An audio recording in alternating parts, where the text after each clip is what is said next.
அவளை பார்த்து, வெகு தூரம் சென்றாலும் வருவேன் உங்கள் பிள்ளை என என்னை எண்ணி தருவீர் என்று அவளிடத்தில் கேட்டு நின்றார்.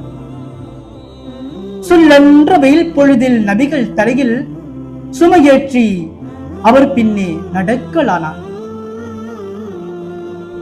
தள்ளாடும் இவ்வயதில் நீங்கள் உங்கள் தாய்மண்ணை விட்டு ஏன் போகின்றீர்கள்? தள்ளாடும் இவ்வயதில் நீங்கள் உங்கள் தாய்மண்ணை விட்டு ஏன் போகின்றீர்கள்? பிள்ளைகள் உள்ளனரா அங்கு என்று தொலை தூரம் சென்ற நபி விலவலானார். பொல்லாத ஒரு கொடியோ நெங்குள் முன்னோர் வணங்கி வரும் தெய்வம் எல்லாம் பொய் என்கின்றான்.